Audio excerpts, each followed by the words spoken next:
These last couple weeks, it's been a pretty steady course for the Super Six. This week, at least in the Big Bend, we changed things up. A lot of shakeups in the Big Bend because a lot of teams just hitting their stride, right? We're learning a lot about them. A little, not so much maybe in the Peach State, but Big Bend, really excited about what we're seeing. Yeah, so let's go ahead and get right to it. And let's go ahead and welcome a new team to our WCTV Super Six.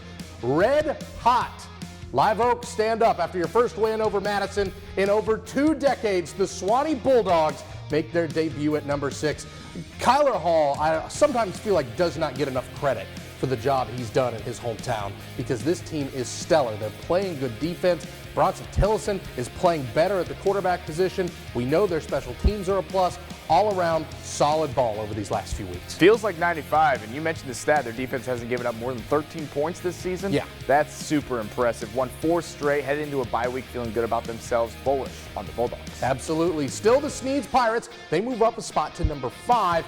Undefeated, doesn't seem like they're slowing down anytime soon. 7-0, averaging over 40 points per game. They might mess around and just run the table, and we love the Pirates, what they're showing us, and they move up a spot. And by the way, speaking of moving up a spot, St. John Paul II moves up as well. They have a dominant win on the road last week at Arnold. And get this, they're playing St. John Paul II Academy this Friday.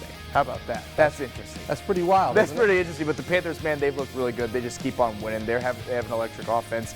Ed Hill and the gang, man, what a season they've had. Yeah, it's weird, wild stuff. We move on to number 3. It's the Wakulla War Eagles staying pat for now.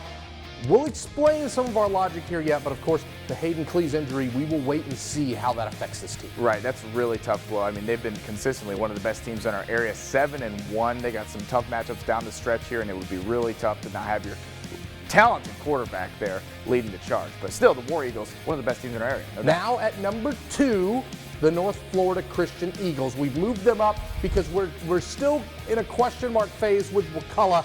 NFC has stayed undefeated throughout this time.